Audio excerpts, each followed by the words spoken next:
Boa tarde, galera, tudo bem? Hoje estamos aqui para mais um podcast, né? Para mais uma conversa aqui totalmente especial. E hoje é com um ex-jogador de futebol, um empresário nos dias de hoje, que jogou na base, né? Do melhor do Brasil, né? Do maior do mundo. É isso aí, estamos com ele aqui, a lenda. Primeiramente, prazer, obrigado pelo convite aí, né? Feliz, que introdução boa, hein? É isso aí. Feliz, vamos descontrair um pouco aí, contar um pouquinho da minha história aí. Vai ajudar aí um pouquinho. Perfeito. Então, Wilton, a gente queria começar com uma pergunta bem tranquilinha e tal, mas com quebra de tamanha importância também. Falar sobre passar, né, para a geração de hoje e tal, sobre como foi sua preparação, como foi o seu início no esporte, porque tem muita gente que acha que é fácil, né, o mundo do futebol aqui no Brasil. E falar como é que foi a sua trajetória assim para startar no mundo do futebol. Bora lá então, bora lá. Bom, eu venho, né, de uma família, meu pai primeiramente tentou ser jogador de futebol, né, chegou até as categorias de base do Corinthians e tem o sonho, como muitos brasileiros hoje, né, um sonho de ser jogador, mas infelizmente naquela época as questões financeiras batiam muito forte, né, meu pai tinha responsabilidade em casa, então ele não conseguiu. Sendo assim, o pai faz o quê? Transfere o sonho dele para os filhos, entendeu? Se alguém é médico, quer que o filho dele seja médico, né? E assim foi na minha casa. Então nós viemos de uma família que nós vivemos futebol a vida inteira. Eu não me conheci em outra área. Eu comecei, na verdade, a treinar 2 vezes por semana com 5 anos de idade. Então eu jogava salão na terça e na quinta, e campo na quarta e na sexta. E no final de semana era jogo de manhã no salão e jogo à tarde no campo, ou vice-versa. Então eu tinha a semana inteira, menos segunda-feira. Futebol era futebol. Então assim, aí já vou um pouquinho da minha trajetória. Eu comecei no futsal, é uma recomendação que minha, mas acho que de grande maioria dos grandes esportistas aí falam disso, né? Da diferença de você iniciar no futebol, porque dá o tato com a bola, você aumenta a sua habilidade, você fica mais pensamento rápido, seu cognitivo, então controle de bola. Então, futsal foi meu início. Eu dos 5 anos até os 12, eu joguei futsal, aí joguei nas melhores equipes lá, ganhei bolsa de estudo, como todo mundo faz. Eu saía de casa, era 5 horas da manhã, para estudar num colégio. Eu sou paulista, né, de São Paulo, até citar isso aí, né? Que é uma coisa importante, né? Em São Paulo você tem muito mais oportunidade que o menino aqui de Maringá. Sim, é uma coisa que, assim, aqui hoje os clubes estão num processo iniciando, temos o Maringá, que é o grande clube aqui de Maringá, mas em São Paulo você tem mais oportunidade. Mais oportunidade, né? Então, e aí eu saí cedo de casa, com 5 da manhã, e do colégio já tinha uma perua para me pegar, me levar até o clube para almoçar, treinar, e depois à noite eu chegava em casa por volta de umas 8, 9 da noite para começar o processo no outro dia. Então a semana inteira praticamente era futebol. Então é a preparação intensa, todo dia. Eu, sei lá, estendi demais aí a minha... Não, com certeza não. É isso aí. Então, e aí, para mim, para o processo dos clubes, né, onde que eu passei, né? Então, o primeiro que você chamou mais atenção, o primeiro clube assim de grande relevância que chegou em você? Eu na verdade, quando você começa em São Paulo a jogar salão e campo em escolinhas, vamos dizer assim, aqui tem projetos inúmeros aí, né? E você começa a ter um destaque, os próprios clubes começam a te convidar, né? Nas primeiras etapas minha em clube grande mesmo, foi no Corinthians. Então eu jogava no MESC, que era um projeto, um clube, disputava os campeonatos como hoje tem a Copa Canção aqui, vamos botar lá em São Paulo também os campeonatos assim. E aí o Corinthians me chama para ir para a base deles. Isso eu tinha, eu passo esse processo aí dos 5 até 11 anos de idade, aí 11 anos de idade eu me aterrizo no Corinthians, no famoso terrão do Corinthians, né? Que todo mundo fala, os meninos do terrão do Corinthians, né? E aí eu fico um ano inteiro no Corinthians. né? Passo o primeiro ano no Corinthians e aí eu passo meu primeiro ano, tive um ano assim razoável e falo pro meu pai, que não vai dar para mim continuar. Por vários motivos. Cara, era distante para mim demais de onde que eu morava. Eu não podia morar no alojamento. E também o Corinthians não me pagava naquela época, mesmo eu tendo 11 anos de idade. Mas chegou água, hein? Que bom. A produção chegou forte. É o Denis. Então assim, né? Porque tudo era gasto, né? Aí eu vi uma oportunidade e falei, poxa, pai, eu recebo um convite para mim para outra equipe. E eu falei, naquela época eles pagavam mesmo, já davam uma ajuda de custo, porque sabia que eu saía de São Bernardo do Campo até o centro de treinamento do Parque São Jorge, né? Era umas 2h30, você gastava aí 15, 20 reais na época, né? Na época era mais barato, mas também era custo. Isso. Inflação, né? É. Fora ainda, aí transtorno, eu falei, pai, não dá pra eu ir pra lá. E aí eu fui parar na sua camisa aí, no Palmeiras. Entendeu? Foi aonde começa uma experiência lá, disputar os campeonatos paulistas, né? Aí começa, já era com 12 para 13 anos, aí eu fico 2 anos no Palmeiras. Aí eu vou contar um setor que eu acho que é importante, né? Que não tem como, né? Acho que na formação, daquele menino que quer jogar futebol, a questão da família. Minha família sempre me apoiou, só que meu pai apoiava ao extremo. Né? Aquele negócio do pai gritar de fora do campo e às vezes querer conversar com o treinador, né, por uma posição ou outra. E aí no Palmeiras acontece todo esse processo. Meu pai tinha muita relacionamento, que até meu irmão jogava no Palmeiras também, que eu tenho um irmão mais velho, 3 anos mais velho. E aí eu fico 2 anos no Palmeiras, só que no último ano meu pai tem uma discussão com o treinador. Eu, o artilheiro do time, e meu pai tem uma discussão com o treinador na época e aí o Palmeiras decide me mandar embora por uma discussão do meu pai, mesmo sendo o artilheiro do time. Aí eu vou parar no São Paulo. Né? Tem Então, mal que vem pra bem, né? Tem mal que vem pra bem, Saiu né? do Corinthians, foi pro Palmeiras e para pro São Paulo, é pouca rivalidade. Legal de tudo isso aí é a questão do conhecimento, do relacionamento com os meninos, né? Por exemplo, na minha época do Corinthians, vou falar dos caras da minha época que teve mais nome lá, era o Rubinho, que foi goleiro na Itália há bastante tempo, o irmão dele, o Zé Elias, jogou no Corinthians, ele chegou a triunfar num mercado muito bom. O Thiago Mota, que jogou no Barcelona, hoje é técnico, no Bolonha, acho que isso aí mesmo. Bolonha tá indo até pra Juventus. Tá mandando muito lá.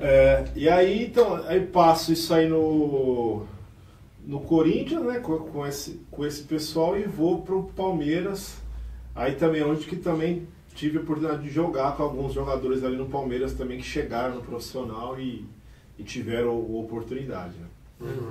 Acho que no São Paulo teve ali o Kaká. Ali no São Paulo aí acho que eu peguei umas grandes safras. Não vou falar umas melhores, porque o São Paulo teve várias. Uma boa safra ali A safra nossa lá do São Paulo, quando eu chego em 96 lá no São Paulo, era excelente, né? Era o Kaká, né, que acho que foi o grande nome da vez, né? Sim. Aí vem Júlio Batista, né, que ele também chegou a jogar no auge também. Fábio Simplício, né, jogou na Roma, seleção brasileira. Aí vem outros, né, Hugo, que jogou no Corinthians, né, o Juan, que jogou na seleção, lateral esquerdo do São Paulo. Né. Então, assim, a safra que eu pego do São Paulo foi uma safra muito vitoriosa. Nós teve uma época, na época da Taça São Paulo, nós fomos 2 anos, ganhamos todos os campeonatos. Só perdemos o bi da Taça São Paulo, que eu errei o pênalti ainda naquele dia. Mas é um fato. Depois eu vou contar um pouquinho pra gente. Vamos para a trajetória eu acho que até mesmo para nós ir para a segunda etapa. Fala antes do que é essa formação. Fala quais foram as suas principais dificuldades na tua carreira. Na verdade também que tá por trás. A verdade por trás. A gente acha que é tão bonito, né? Futebol porque todo mundo olha superficialmente e acha que é fácil virar jogador, ter uma boa carreira. Então, acho que a decisão de você é uma decisão, é uma escolha. Por mais que seja hoje muito cedo, né, o menino com 12 anos, ele tem que tomar essa decisão de se ele quer ser jogador profissional. E aí é que é a grande dificuldade de um adolescente entender que ali não é uma brincadeira, é uma profissão já. Hoje, infelizmente, está começando muito cedo, né? Ainda mais no Brasil, né? Entendeu? Hoje você vê, né? O Hendrick aí com 17 anos contratado, com 16 anos faz estreia no profissional, né? Aí nós vamos um pouquinho para trás ali, Neymar, né? E números aí. É muito novo. Então, assim, acho que a primeira ciência que o adolescente tem que ter ali, que ele esquece a vida dele. A partir daquele momento que ele decide, ele quer lutar para aquele sonho de ser, ele tem que parar com toda a vida social dele. A vida dele é baseada na carreira. Porque ele precisa começar a formar o corpo dele, ele precisa se alimentar, ele precisa dormir. Então, aí eu vou falar de dificuldade. Foi as minhas dificuldades primeiras, inicial, foi de você sair 5 da manhã e voltar, 9 horas da noite para casa, todo dia fazer um percurso, pegar trem, pegar ônibus, e eu 12 para 13 anos, entendeu? Então, acho que uma das dificuldades que eu tive, que eu posso falar, né? Mas até foi uma dificuldade que me trouxe perseverança, né? Tem que ter dificuldade, tem que ter um processo aí nisso aí, né? Então, a primeira coisa eu acho que eu vejo aí nesse aí é a decisão do menino, do adolescente, se realmente ele quer ser jogador ou não. Se ele quiser ser jogador, ele tem que lembrar de tudo isso que a escolha que ele fez, que vem recheado de coisinhas assim, não sou um menino normal, infelizmente não é mais um menino normal. Você tem que abrir mão de muita coisa. Ele vai ter que levar uma maturidade muito grande, muito cedo também. Né? Isso, vai ter que, parar de comer o hamburguinho dele no final de semana toda hora, né? Fazer as escolhas corretas aí para a profissão. Então a primeira coisa é a decisão dele próprio. E aí, em seguida vai vir outras dificuldades, né? Com certeza. As minhas basicamente foi de você morar, e depois com 14 anos eu vou morar no alojamento de São Paulo, que é o CT de Cotia, né? Não era aquele hotel 5 estrelas hoje que é. Poxa, hoje o que eu vejo lá, por exemplo, eu tenho um jogador na base, né? Tive na base do São Paulo, cara, que o São Paulo ele faz o dia do lixo para os jogadores, né? Então o cara passa lá comida regrada a semana inteira, acabou o jogo, no final de semana ele vai comer hambúrguer e pizza dentro do centro de São Paulo. Cara, é legal isso pra cabeça do menino sair um pouco da roda do futebol, entendeu? Todo mundo não aguenta, né? Não fica uma rotina de trabalho assim e sobrecarrega o moleque. Isso. Às vezes até que é. E todo mundo olha e fala, não, é só treinar certinho, vai lá e joga. Mas não, tem toda uma rotina certinha. E outros também, assim, a primeira vez que quando você sai com o intuito de se tornar um profissional, a primeira pressão é interna dele. A segunda pressão é a pressão familiar. A terceira é a pressão dos amiguinhos. Porque todo mundo, o cara joga bola, não sei o quê. Se aquele menino está desempregado, acontecer alguma coisa errada, não está mais no clube grande, já não é tão bom, né? A crítica que tem. E aí, aí vou falar que vem a crítica, a pressão do clube, e aí, a quinta, os torcedores. Então, é um núcleo, assim, de grande pressão, que o menino tem que ser maduro mais cedo, como você citou mesmo. Se o cara não tem cabeça... difícil, hein? Difícil continuar. Eu tenho casos aqui, quando eu chego em Maringá, eu descubro um menino com 15 anos aqui, e eu não é o meu forte de pegar meninos jovens assim, levo ele pro Corinthians, e aí quando eu falo que não dá certo o processo no Corinthians, quando eu quero levar ele pra Ponte Preta, né, já falando da molde empresário, né, ele quer a vida social dele aqui em Maringá, entendeu? E é um talento do caramba, menino. Sim. E não teve o que você falou, né? Que é a decisão de abrir mão. De muita coisa. O menino vai ganhar dinheiro hoje com 12, 13 anos. Sim. Pode começar. E tem que pensar também, né, rapaziada? Hoje o Wilton é empresário de futebol, pra dar essa contextualizada aí que a gente não tinha falado antes. E é sobre isso, mano. É a época do plantio, né? Você vai ter Exatamente. que abrir a mão ali de várias coisas pra colher depois. Isso. Então, assim, aí ele passa por esse processo de você, né, essa pressão, que você tem os 5 pontos da pressão, a decisão, de querer mesmo se tornar, e aí tem que conduzir também as coisas acontecerem dentro de campo. Eu posso falar que é a única profissão no mundo que ela, hoje você ganha R$1, amanhã você vai ganhando 100. Porque um gol pode mudar a vida um pênalti perdido mudou minha vida. Na Taça São Paulo de 2001, eu perco o pênalti, aí eu vim jogar no Paranavaí. Você pode tanto ganhar de um dia pro outro muito e perder. Exatamente. É uma profissão. Pode colocar que é até um pouco injusto. Em vários aspectos. É uma carreira assim que, cara, o cara tem que ter todos. Por isso que vocês estão vendo hoje muitos jogadores de futebol parando mais cedo. Um caso do Adriano. Sim. O cara chega no momento e fala, poxa, não aguento mais isso aqui, Ganha não. tudo. Ganha tudo o mundo, mas. O Tony Kroos agora que parou, não sei se você ficou sabendo. Então. Apesar que o Tony Kroos tem uma idade já. A carreira dele foi absurda. Absurdo aqui, cara. Acho que ia render mais também, mas quer parar em alto nível, quer parar Até onde ela... quer parar no alto. Que é muito de sorte e azar também, querendo ou não, no futebol, né? Isso. Porque às vezes, principalmente a posição do atacante, o cara não faz gol, mas dá passe, o cara é julgado no final, porque não fez gol também. Exatamente. A missão dele é gol, primeiramente. Ele não, né? Você pode ser ruim, pode ser pé duro, mas assim, gol tem que fazer gol. E saindo um pouco desse assunto da preparação, a gente sabe que você teve uma carreira muito vitoriosa também, muito bons anos lá no Malmo, lá, né?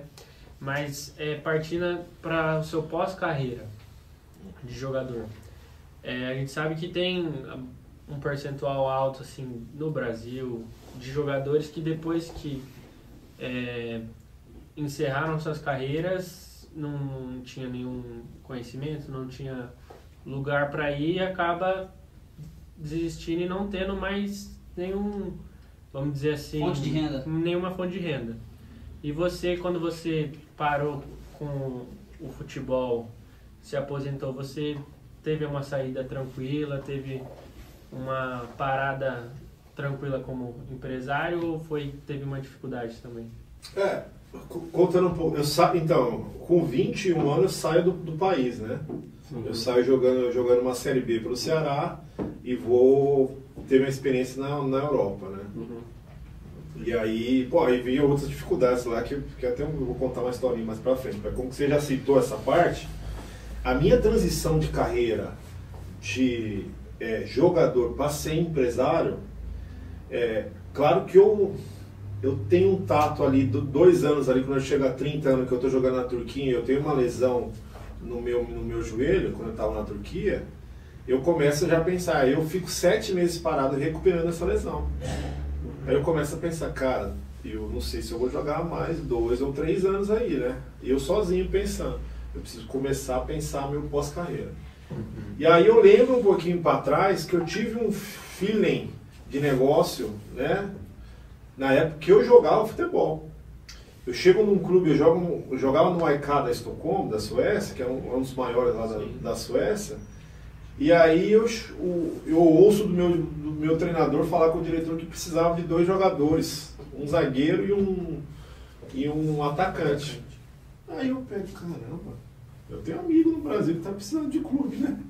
E eu chego, fecho a porta, chamo o diretor e naquela época você mostrava o vídeo, né? De melhores momentos, né? Que era um DVD. Um DVD. DVDzinho. Eu faço igual um atirador, né? Ó, tá aqui o seu zagueiro e tá aqui o seu atacante. Mostro 2 amigos meus mesmo, que eram amigos meus. E o clube confiou na minha palavra. Um clube investe 2,5 milhões de reais e o outro ele veio que tá com o contrato encerrando. E aí eu começo a ver, caramba. Né? Começa a lembrar, né? Eu já com 31, começa a olhar para trás disso daí. E aí tem outro caso também, de um amigo meu que é o Bruno Mezenha, que foi até artilheiro do Campeonato Paulista ano passado. Do Alva Santa? Sim. Do Alva Santa? Ele jogava no Flamengo, na época. E eu tô fazendo uma pré-temporada com o time do Catar lá na Turquia, em Istambul. Quando eu faço a pré-temporada, lá tem muito de tomar chá, né? Eu tô no saguão tomando chá e chega um turco. Começa a conversar comigo, tal, não sei o quê, e eu conversando com ele, aí no outro dia ele vai no treino, conversa comigo, e aí ele chega pra mim, você não tem uns jogadores brasileiros bons lá? E eu jogando, na época eu jogava pelo Al-Rayyan do Catar, né? Que é o time hoje do Guedes, do Roger Guedes. Eu joguei 2 temporadas lá, né? E aí eu vou pro... nós estamos conversando, ele me fala, aí eu entro no quarto do hotel, falo com um amigo meu que era o Fábio, um zagueiro. Ele fala, eu tenho um amigão que joga no Flamengo, Bruno Mezenga. Eu falei, me dá o contato dele, o vídeo dele. E eu fui nesse turco e dei. O turco ficou maluco. O nome dele era Arda Turan, alguma coisa assim, sei lá. Não recordo o nome dele. E aí esse cara me pega e fala, não, tem uma proposta aqui já, você vai jogar no Orduspor, pro Bruno Mezenga jogar no Orduspor. E eu era jogador. Aí eu pego meu telefone e ligo pro Cláudio Gadan, que foi ex-lateral do São Paulo, né? E era empresário dele. E o negócio acontece e esse menino vai ser artilheiro do campeonato turco, cara. E as pessoas me ligando, eu falei, eu sou jogador. Quem fala com o empresário dele. Então, aí eu começo a olhar para trás isso aí. Um momento que eu estava de reflexão, que eu estava parado, né? Recuperando o meu joelho. E aí eu começo a ver assim, poxa, eu tenho um feeling para esse negócio. De ser empresário no futebol. Mas nessas negociações que você ajudou ali, você ganhou tipo alguma comissão? Ganhei nada, eu fiz por ajuda. Porque eu era jogar futebol, não era algo que era comum pra mim. Eu só quis fazer mesmo porque assim, vou ajudar aqui, tô aqui, uma dica pra história. E deu certo, a conversa deu certo, bateu no clube, mas aí por isso aí minha transição eu começo um pouco a me preparar.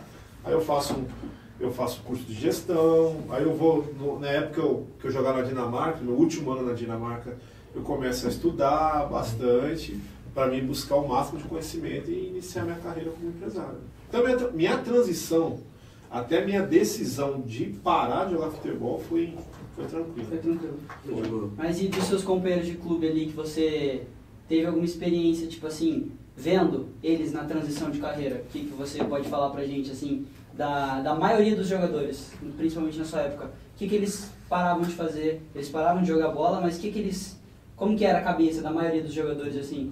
Gastava dinheiro que ganhou. Grande dificuldade é isso, porque o jogador de futebol, infelizmente, ele não vem com uma boa educação. Ele vem, o jogador de futebol, na minha época, e hoje também é quase a mesma coisa, ele não faz nada. Assim, a nível assim, ele não procura um curso de inglês, é poucos que fazem isso. Ou uma faculdade em conjunto, entendeu? Poucos. Infelizmente, a nossa classe é muito baixa em conhecimento. Então, quando chega o momento, é igual eu falo, a vida do jogador, eu tive minha vida desde os meus 5 anos de idade aos 32, que todo dia, no domingo à noite, chegava um papel na minha mão e falava, você vai treinar segunda de manhã, vai almoçar, segunda à tarde você treina também, e à noite você vai para a escola. Então, eu tive uma agenda. Que as pessoas me davam pra mim. Agora, quando você para de jogar, você não tem nada. Você vai fazer o quê? Você tá sozinho. Tá sozinho, você olha pro lado e fala assim, meu Deus, o que eu vou fazer da vida agora? Será que eu vou dormir o dia inteiro? Né?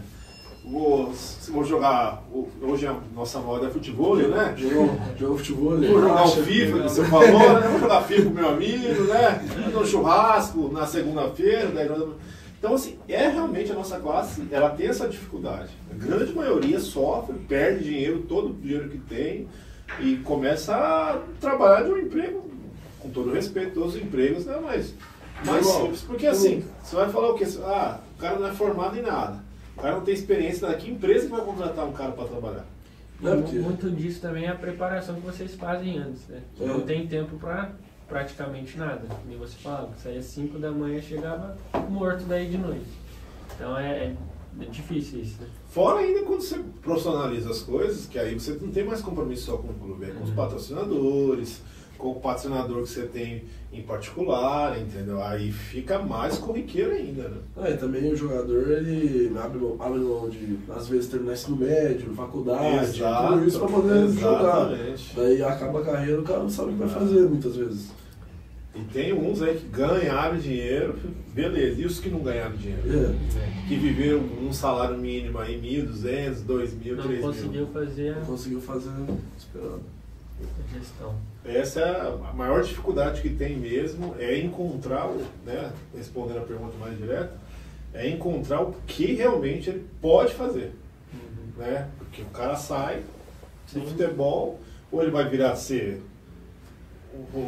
treinador de escolinha, ou ele vai tentar ser empresário no ramo, né? Hoje aí já tem várias, scout, análise de desempenho, análise de mercado, analista de mercado, isso aí tem um monte de coisa.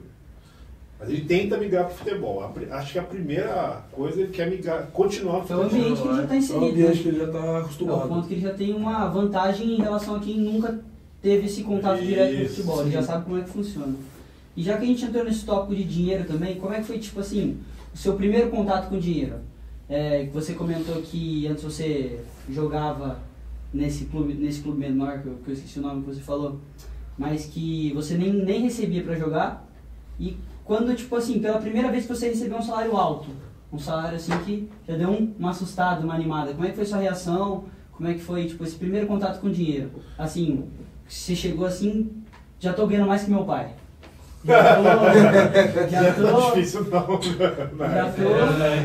Já consigo ajudar aqui na minha casa, já consigo agregar e dar uma condição boa pra minha mãe, meu pai, pra minha família.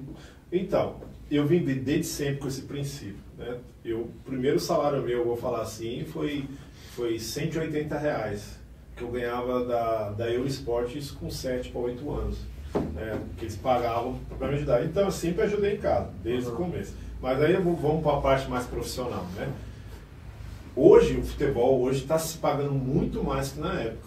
Meu primeiro contrato profissional com o São Paulo, eu faço um contrato de 2 anos com o São Paulo. Você subiu pelo São Paulo? Pelo São Paulo. Né? E aí eu faço um contrato de 2 anos com o São Paulo.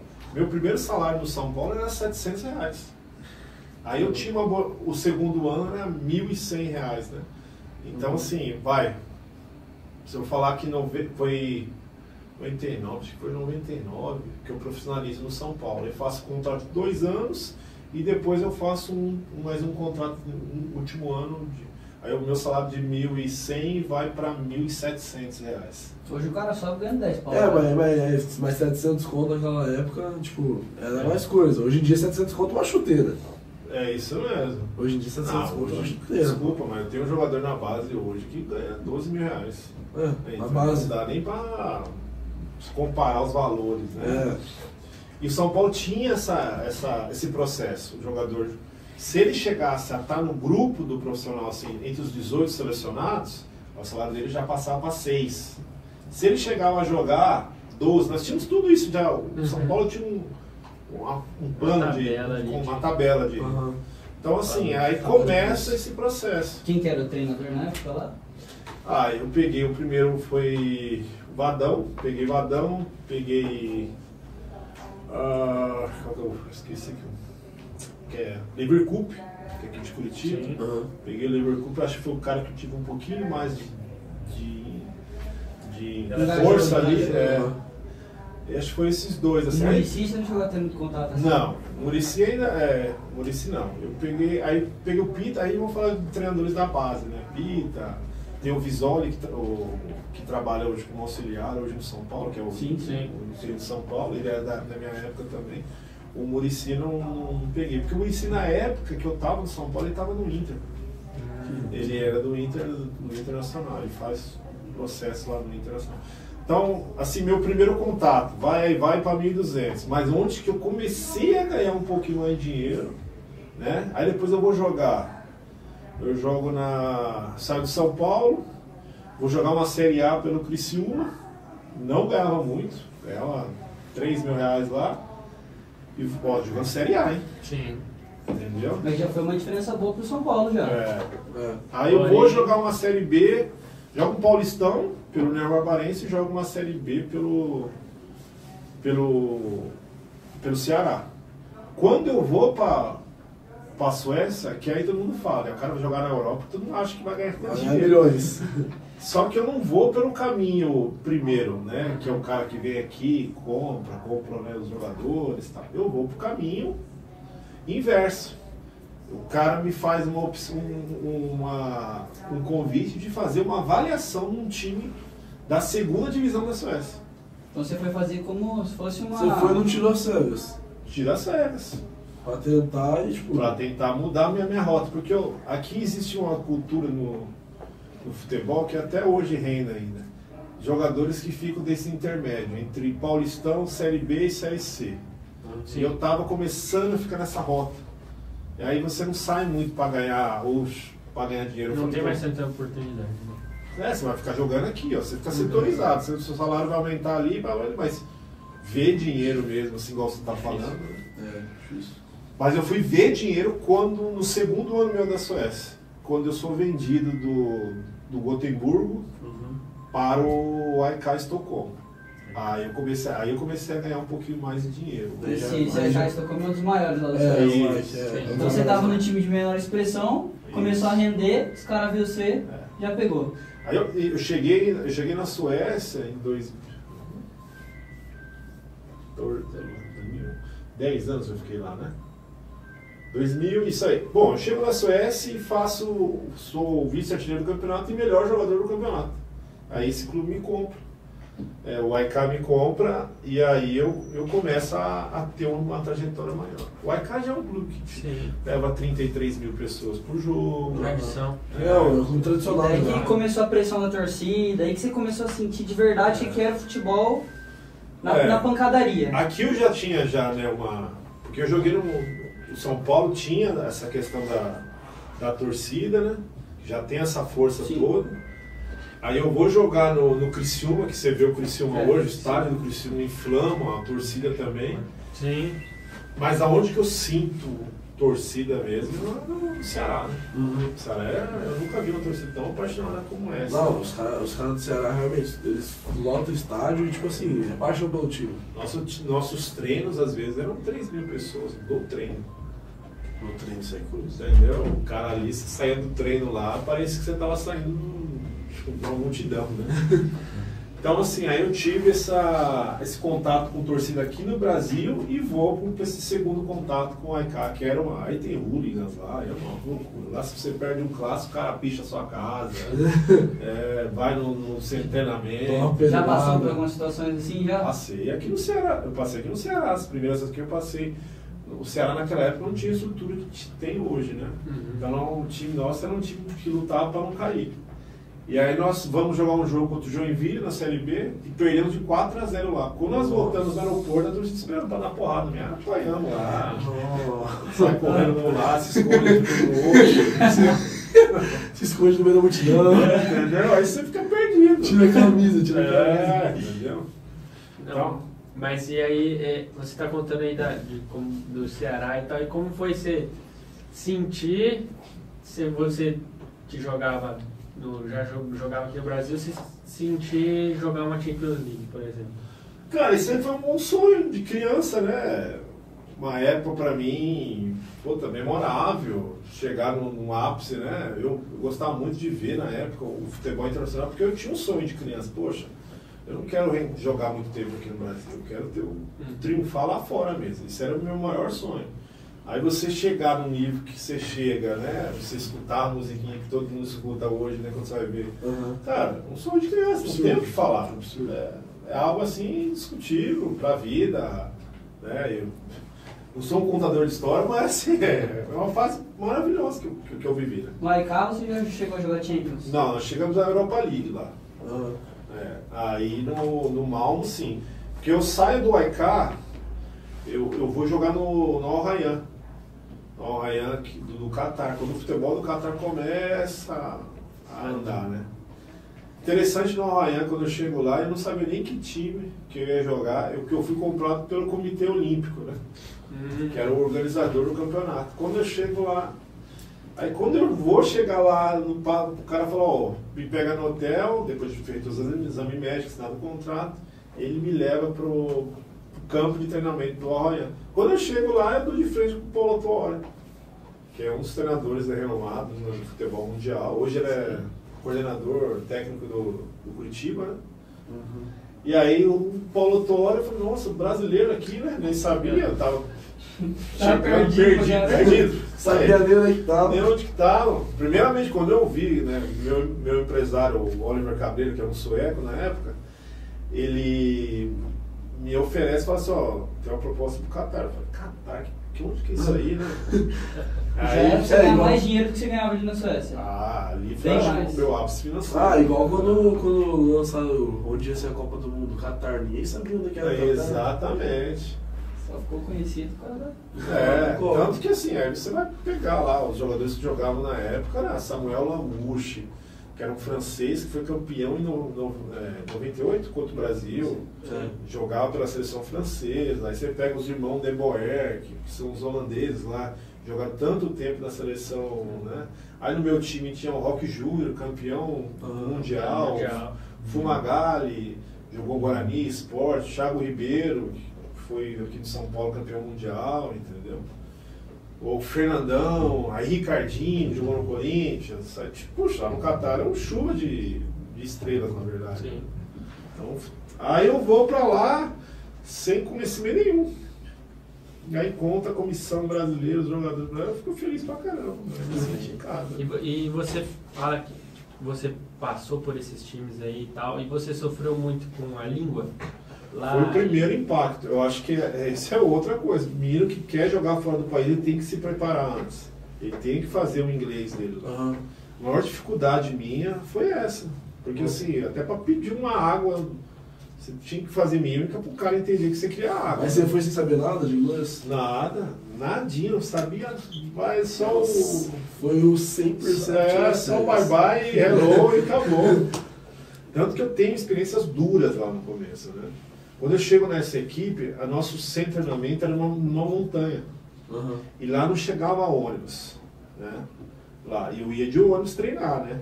Os jogadores tinham carro, tudo lá, mas eu não tinha nem salário para comprar um carro. Então, o que eu tinha que fazer? Eu não sabia que num país que hoje é neve, frio, por boa parte, você tem que ter roupa apropriada. Hoje, você vai na neve, você precisa na neve, você vai precisar do seu tênis de esporte. Então lá existe todas essas coisas. E aí o ônibus ele parava embaixo da montanha e você tinha que subir dentro da montanha. Cara, aquilo era terrível para mim, porque eu passava no meio, menos 20 graus no meio de uma floresta, de dia, com a roupa totalmente despropriada. Roupa de treino? Aí eu chegava dentro do alojamento quase todo molhado, porque minhas roupas não eram apropriadas, do frio, entendeu? Tênis sopado, meia ensopado, e botava lá para... Aquelas califações eram um sistema de aquecimento, botava minha roupa para secar, para depois do treino pegar, né? Aí tinha dias que nós não treinávamos no CT. Nós saímos com uma van para os caras. Os caras me esqueceram umas 3 vezes lá. Eu chego lá, ficava sentado esperando, né? Eu falava, onde vai ser o treino? Porque o cara me dava um papel, todo em inglês ou em sueco. Não sabia, eu não entendia nada. A maior dificuldade também foi a primeira vez. O diretor, ele chegava assim, ele pegou pra mim e disse, ó, tá aqui o seu bilhete do ônibus, amanhã tem treino, você tem que estar lá no avião. Acabou. E me entregou um mapa. Se tivesse um GPS e tal, sei lá, não tinha WhatsApp. Você vai ser localizado na Suécia com um mapa. Todo dia uma aventura diferente, tinha que caçar onde que era. E aí eu falei, mais difícil de fazer gol. Nossa, isso mesmo. Mais difícil que... Essa foi a minha maior dificuldade. Você chegar num local, aí você chega, o cara querendo conversar com você não sabe nada. O cara falando com você só dá uma risada. Good. O cara xingar a sua mãe, sei lá que ele falava, entendeu? Então, assim, a preparação para você jogar na Europa é muito... Tem a outra preparação, que é a questão do clima. Quando você vai...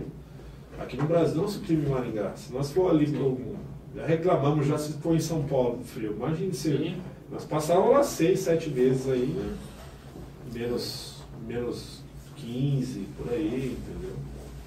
Então a dificuldade era a língua mesmo, primeiro. Tanto que o clube chegou um momento lá no segundo mês meu, ele falou, ó, você não vai treinar de manhã, você vai estudar das 8 a meio-dia. Nós vamos colocar você no colégio e você vai aprender a língua. Se sentiu na escola de novo. E você conseguiu aprender? Consegui aprender. Aí no segundo ano eu comecei a falar melhor, mas já com 6 meses de escola eu já sabia sentar na mesa e se o cara falava alguma coisa já estava interagindo, né? Conversar. O clube falou, não vamos contratar tradutor, nós queremos que você entre dentro do sistema sueco. Aprenda a ser um sueco aí. E hoje em dia você consegue falar quantos idiomas? Hoje eu falo, o inglês, né?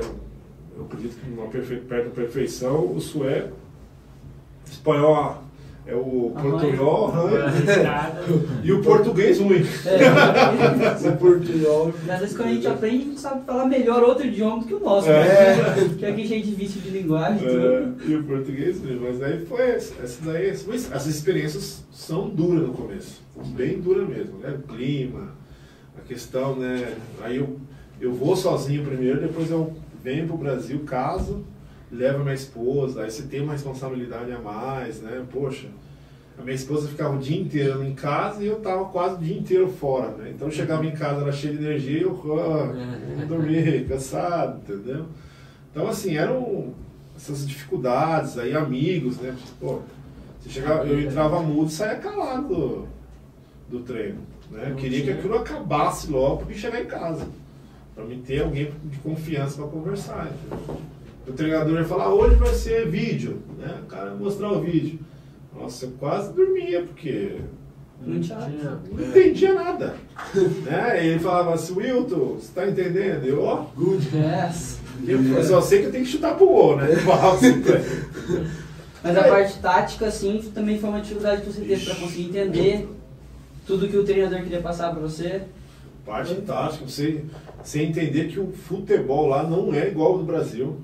Né? Você entender que você tem que respeitar linhas, que você só joga desse lado. Estilo de jogo diferente, totalmente. Por isso muito brasileiro vai para a Europa e não consegue desempenhar. Porque taticamente os caras têm um respeito muito grande, né?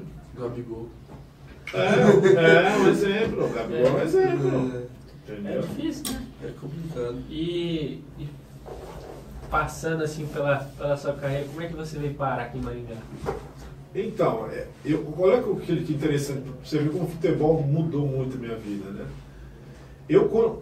Em 2001, quando nós vamos jogar a final da São Paulo, que da São Paulo leva 40 mil, nosso primeiro jogo, 40 mil pessoas no estádio, entendeu? Aí nós vamos jogar a final, para ser bicampeão, o São Paulo na semana anuncia 12 jogadores que vai subir profissional. E eu tô entre os 12. Opa, que legal, feliz pra caramba. Opa, né? Bora. Meu sonho realizado, agora, poxa, eu vou jogar profissional. Beleza. E aí tem a final. E eu vou bater o pênalti alternado. Eu bato, erro e o cara bate, faz, perdemos um título com 40 mil pessoas. E aí eu choro, poxa, caramba, meu Deus do céu, eu choro pra caramba, tal, não sei o que. E os diretores veem aquilo ali. Aí ele chega pra mim e fala assim, ó, vá pra casa descansar, não precisa se apresentar no profissional não, nós ligamos pra você qual foi o momento de você se apresentar. Puxa, aí eu fico em casa agoniado, passou uma semana, passou 2, passou 3, passou 4, os caras não me ligam, não sei o que. E o São Paulo me pagando normal. E eu lá em casa, agoniado, querendo jogar. Né? Eles tinham falado que eu ia jogar profissional, mas assim, eles viram que eu estava abalado emocionalmente, tinha perdido o pênalti, sobe um pessoal e eu fico. Os caras estavam contigo, se apresentou, tudo e... Aí eu pego um dia, invoco lá, pego meu carro e vou até o CT, lá na Barra Funda. Aí chego lá no CT lá, vim se me apresentar, tô 4 semanas em casa e tal, vocês falaram que eu ia jogar no profissional, eu tô vendo aqui, se não me ligaram eu vim. Aí eu fico o dia inteiro lá sentado. Passa o diretor, passa o treinador, passa todo mundo, me cumprimenta e tal, mas ninguém me direciona pra mim. E aí eles falam assim, vai pra casa de novo, nós vamos arrumar um clube pra te emprestar. Aí me arrumaram o Paranavaí. Foi daí que eu vim conhecer minha esposa. Nós ficamos no hotel na frente da igreja, e ela era membro da igreja, né? E nós conhecíamos dentro da igreja, no hotel, e eu, cara, parei em Maringá por causa disso, porque assim, aí nós decidimos depois da carreira, tudo, viemos para Maringá por uma questão familiar e bora. É aquilo, né? Todo, às vezes um mal vem pro bem. Foi um pênalti que eu perdi. Se eu não perco aquele pênalti, eu nunca tinha vindo para Maringá. E não tinha verdade. Exatamente. Se tivesse feito o pênalti, tava em outro time. Outra vida. Tava no São Paulo. Entendeu? Então foi uma coisa, essa foi uma que mudou muito minha vida. E vai ver esse pênalti, tipo assim, dependendo, se acertasse o pênalti, você não ia ter tido uma caída de rendimento, não teria ido pra Europa. Vai saber. Ali, o divisor de águas foi para ter minha família. Foi. A propósito, acho que do erro do pênalti foi realmente um divisor de águas ali para mim vir para Paranaguá. Aí acabei indo para Maringá. Eu já estou aí 4 anos, 5 anos. Sim, mas... E na questão empresarial daí, depois que você saiu do esporte, em relação a grandes atletas, como foi a chegada desses atletas, como que você foi, tipo assim, entrando nesse mercado empresarial? Primeiramente eu montei a minha empresa, a WF Sports, né? Que é a minha empresa, né? Aí eu monto a minha empresa e começo um processo.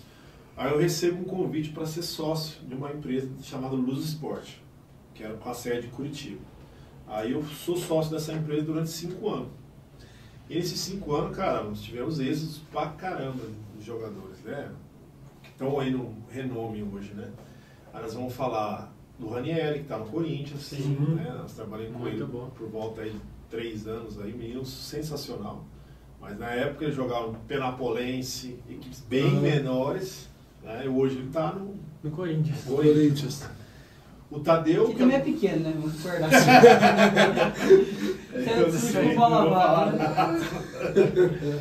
Aí o Tadeu, que é o goleiro do Goiás, né? Que virou toda essa história do Tadeu, porque o Tadeu Schmidt é fantástico, mas não tem nada a ver. Foi uma onda que aconteceu e coincidiu os dois nomes, né? De ele ser um bom goleiro e... Aí teve o Juninho, que sai do Curitiba, é uma das maiores vendas que teve no Curitiba, né? E veio ser... teve no Palmeiras, Atlético Mineiro e Bahia, né? Hoje está na Dinamarca, no Midtjylland. E aí o Paulo Otávio, que era um caso que nós levamos ele até o Wolfsburgo da Alemanha, né? Hoje ele está no Al-Sadd, acho que esses 5 aí, né? Aí, então eu passo esse processo de 5 anos de Luz Esporte, fico mais 2 anos numa sociedade com um grupo sueco, né? Por esse tempo que eu vivi lá, que foi 8 anos na Escandinávia. Pelas amizades, né? Pelas amizades. Então esse foi o meu processo inicial ali, né? Hoje eu só eu mesmo realmente represento a empresa, não tenho sociedade. Foi uma decisão própria minha. São 10 anos de carreira já como agente, né? Aí tem no êxodo, assim, inúmeros atletas. Eu acho que o meu mercado mais é o mercado europeu, o mercado onde realmente tem trabalho, entendeu? Onde eu tenho mais força, né? E trabalho para um clube que é um dos clubes assim que eu gosto muito, que é o Viborg, que foi o meu último clube da Dinamarca, onde que eu joguei ali e decidi, né? Onde que eu morri pela primeira vez, né? Que eu vou falar isso, né? Nós falamos que o jogador de futebol ele tem 2 mortes, né? Quando ele para de jogar e a segunda, que é a morte mesmo real.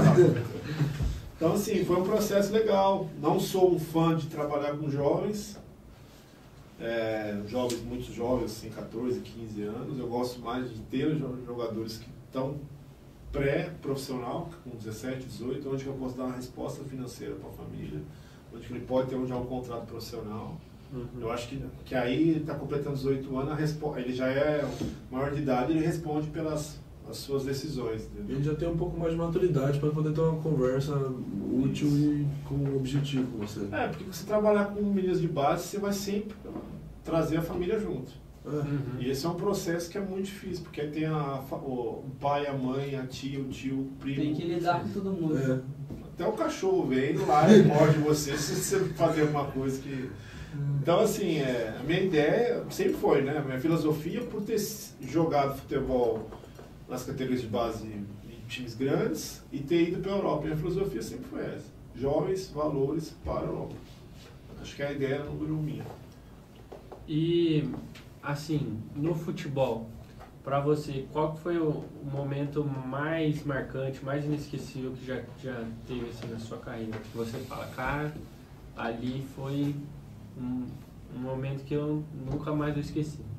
Cara, são muitos momentos. Se eu pontuar aqui, não, vou ficar até amanhã aqui falando. Mas eu vou citar pontos que foram divisor de águas na minha carreira.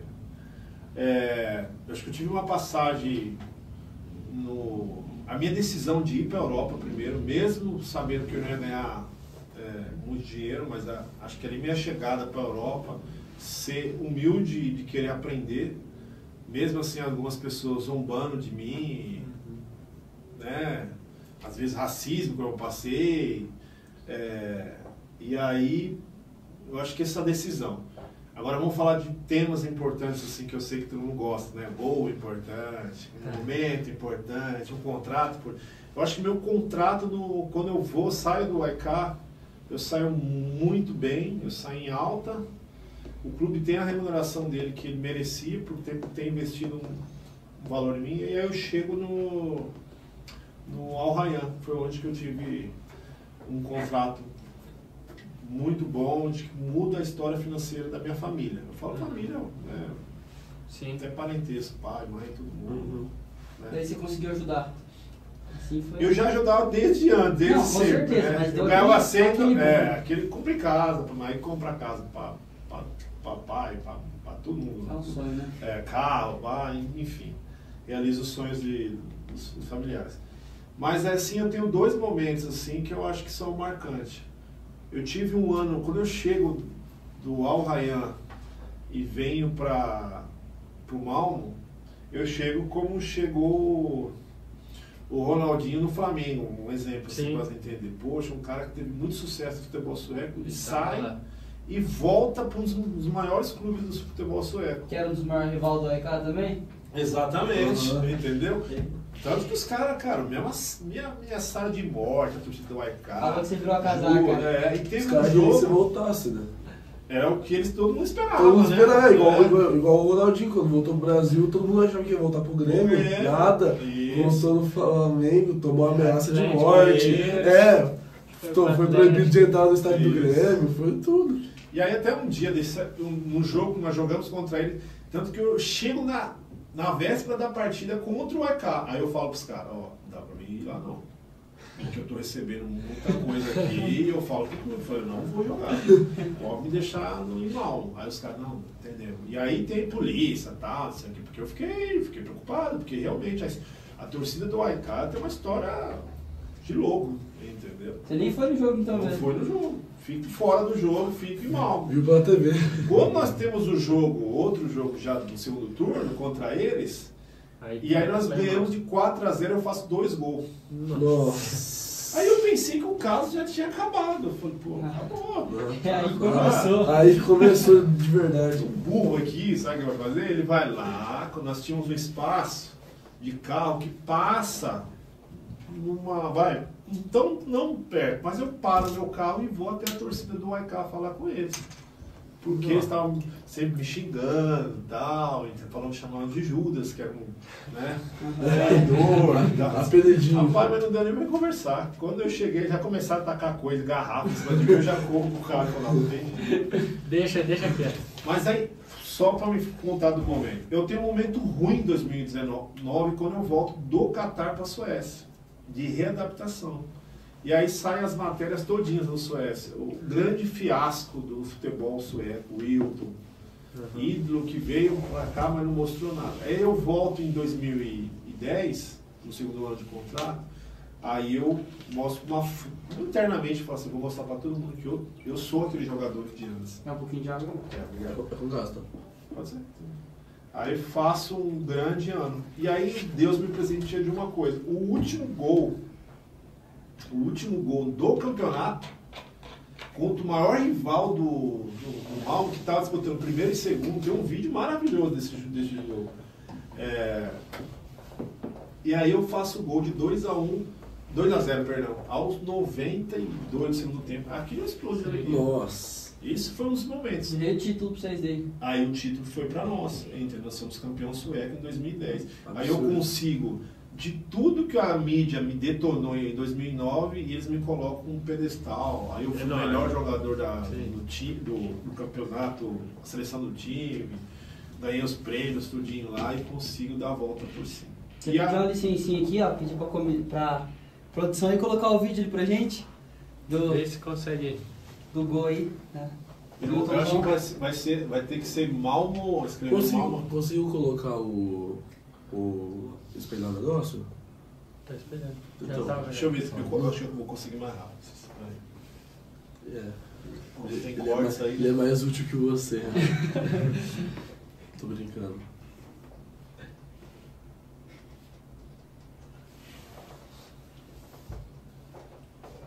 E foi o seu gol favorito, você consegue falar assim, ó, na carreira assim? Não questão de ser mais bonito, mas ser mais importante, mais... Esse aqui foi um gol um dos mais importantes da minha carreira. Acho que eu tenho um gol também no Dino Zagreb, no playoff da Champions também, que foi importante.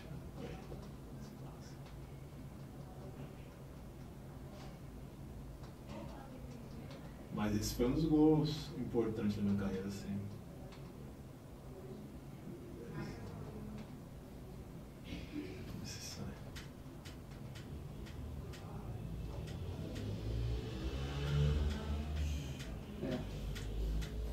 Malmo foi até o time que o Igor jogou, né?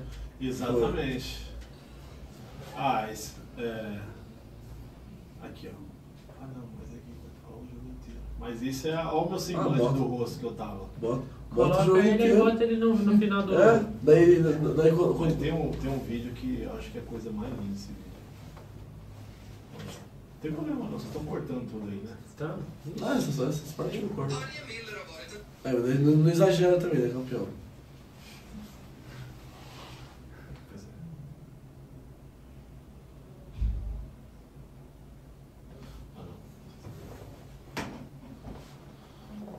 Deixa eu escrever lá em cima que vai ter jeito. Foi contra quem mesmo? Helsingborg.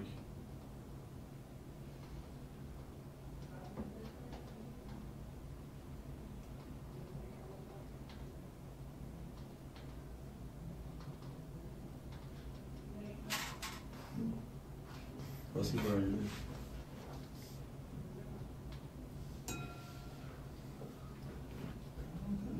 Aqui, ó. Esse vídeo não. Esse aqui, ó. Esse vídeo foi, ó. São 6 minutos. Não, eu acho. Não tem problema, não. Melhor ainda. O som tá aí? Eu acho que foi os momentos que mais... O cara foi feliz demais fazer esse vídeo ainda após... Acho que a mídia do clube que fez isso aí, né? Aí mostra a festa, o estádio. Acho que foi um dos momentos marcantes pra mim, assim. Porque era um retorno da minha próprio futebol sueco, né? Onde eu tinha tido um campeonato excelente. E aí, pra finalizar com isso, foi um presente de Deus na minha vida. Aí eu criei um vínculo com as duas torcidas muito grande, tanto o EK como do Malmo, assim, muito... Aí esse cara faz esse vídeo, tem uma introdução nesse vídeo muito bacana.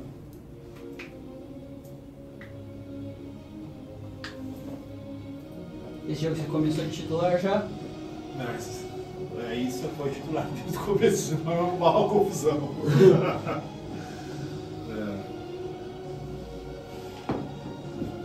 Voltou sendo prestigiado.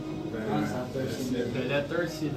Não, a torcida não. Lá na Suécia tu pega todas as torcidas, cara, é todo apaixonado. Qual coisa legal? Você não é da época de vocês. O Brasil chega na Copa do Mundo em 94, que é campeão. Nós chegamos numa semifinal contra a Suécia. Isso aí passou anos depois, eu vou pra Suécia jogar na Suécia. Cara, eu conheci quase todos os jogadores daquela Copa De 94. Nossa, que massa. muito legal. Ué, tanto que o treinador aí era o lateral direito que o Romário faz gol nas costas dele. Né? Aham. E esse jogo aí decidiu quem ficava com o título. Quem ficava com o título em 2010. Ele jogou, esse aqui jogou no Diman Durman, jogou no Galatasaray. Quando apareceu você aí, dá uma... Aí, uma lenda.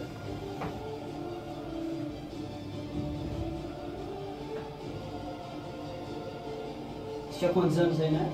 Nossa, pegou aí. 2010? É, Ah, tava com eu acho que eu sou bem. 24 Não, anos mais novo. 28. 28, O Renato faz o primeiro gol no começo do jogo. Aí já tava na euforia, estamos ganhando título já. Nós já tava, né? Ó, 16 minutos de jogo. 16 minutos de jogo foi no primeiro, Vai fazer mais 10. É? Agora nós vamos. Esse moleque tinha 16 anos, né? Esse menino aí. Darda Hercepts, o nome dele. E ele era uns caras que os caras apostavam que ia ser igual o Ibrahimovic. É mesmo? E ele tinha todas as características do Ibrahimovic. Tá onde hoje? Não deu. Não, Não vingou. Jogou ali na primeira, na segunda divisão da Suécia, mas nunca foi assim, nem perto do Ibrahimovic. Mas com 16 anos todo mundo falava que ele ia ser o. Ele tinha as características mesmo, alto, forte, Alto, segurava, sabia finalizar. Fazer bem o pivô. Só que aí o cara não foi.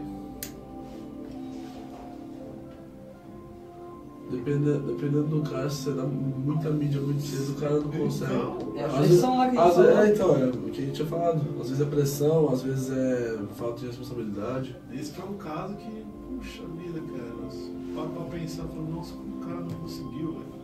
Ó, o Vitor Roque lá no Barcelona também, né? Então, Vamos ver quem vai ser dele.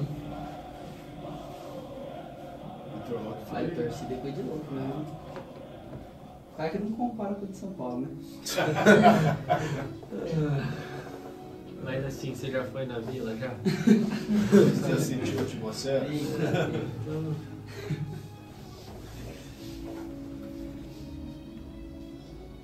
O cara empata esse jogo ainda. Não, foi 2-0. Nós faz o gol aí, aos 90. Quer ver? Como ele vai passar pra lá? E aí eu pego a bola, cara, rouba a bola aqui, toca o cara na trás, dá um sprint de 30, 40 metros assim de. É raça, hein, mano? Nossa, jogo pegado. Não, o jogo aí tava. Pegado. É Mais raça linda. dos dois lados. Tava igual o Santos e Paysandu, né? Calma, Os caras estão acabando com essa hora vai chegar, essa hora vai chegar. Começo do ano, primeiro jogo da Série B, Santos e Paysandu, jogaço. Ganhamos, tá? 2-0. Mas foi apertado igual esse jogo aí, mano. Nosso time é bem. Poxa, africano, Aham. 2 africanos, Time misto. 2 brasileiros, 1 português, 1 da República Tcheca, 2 albanês. Era uma mistura Bem gigante. misturado. Finlandês, Sueco. sueco, Imagina a resenha. É. Cada um com um sotaque de chegava inglês no- diferente. Ninguém se comunicava, né? Uma guerra de línguas, né? Aí, esse foi o gol.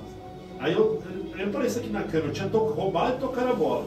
Aí eu saio correndo agora aqui, agora pra cima. Aí toca pra mim, nossa, ali foi eu botei minha força toda que tinha na perna. Primeiro, toma. É, Foguetou em cima do goleiro. Esquece. E aí, fechou o Definiu caixão. já. aí fechou o cachorro. Fechou Aí o acho que aí cachorro. foi a. Nos Esses foram os 94. momentos muito importantes, marcantes da minha vida. Aí. Ele só faltou o torcedor invadir o campo e abraçar você. Vai invadiu depois, então. Esperar acabar o jogo. Os caras já pularam lá e invadiram o campo, aí pronto. De 100 anos. 100 anos de Massa mal. pra caramba. Top demais. E no ano do centenário. É, no ano do né? centenário. Foi tudo assim, era o segundo ano do estádio, o estádio era novo. A história tava perfeita. Tal, não, então, Vai, tudo isso voltou tudo foi. tudo. É. E Wilson, pra finalizar assim, a gente queria pedir uma mensagem mesmo assim pra essa nova geração, do que você, com tanta experiência, passar mais uma mensagem tua para esses meninos que têm o sonho de ser jogador. Essa é uma hora boa, né? Eu acho que a grande questão de você se tornar, né? Eu não tive tanto sucesso em seleção e tal, mas eu sei que em lugares eu fui importante. E eu sempre preservei isso. Eu sei que, assim, a sua fala representa muito para algumas pessoas. Tanto que lá na Suécia hoje, se pegar, não me gabando por nada disso, se pegar, tem várias crianças que têm o meu nome, porque eu joguei na equipe e o pai chegou e colocou. Então você vê o tamanho da responsabilidade que um jogador de futebol tem. Por isso eu sempre paro assim e vejo da importância que é isso. Eu acho que o conselho que eu dou, se você quer ir na carreira, se é um sonho teu, você vai ter que primeiramente se dedicar e realmente falar assim, ó, daqui pra frente eu preciso tomar as decisões corretas na minha vida, tanto com saúde mental, que hoje nós estamos vivendo, né, uma grande... Né? E aí uma coisa mais particular minha, eu acho o relacionamento com Deus. Porque nós temos corpo, alma e o espírito. Então nós temos que também alimentar a nossa parte de fé. Eu sei que tem hoje, né, tem pessoas que não acreditam, eu respeito isso. Sim. Mas de uma hora a uma outra você vai se encontrar de frente com algo que vai ser muito acima de você, né, se você não acreditar em Deus. Não. Então eu acho que a maior se ter perseverança, se ter sua fé em Deus, eu vou falar eu na particularidade, mas respeitando cada um, e não deixar nunca de sonhar. Acho que tudo é possível. Eu saí de um menino de São Bernardo, né, um dia me falaram que eu ia conhecer o mundo, né, até com 16 anos eu tenho uma experiência com uma pessoa e ela fala que um dia eu conheci um príncipe e eu achava que é brincadeira. Com 26 eu conheço o príncipe do Catar. Então assim, né, então assim, tem que sonhar, tem que acreditar, trabalhar em busca do seu sonho, cada um diante da sua profissão, né? E essa relação com Deus acho que é uma prioridade aí para ter um equilíbrio geral na vida. Beleza? Legal demais. Show de bola? Obrigadão, viu? Pela disponibilidade de estar aqui com a gente e tal. Muito obrigado. Valeu por esse momento que a gente foi muito da hora aí. E é isso, né? Perfeito, bom demais. Fechou, rapaziada. Valeu. Fechou, valeu, obrigado.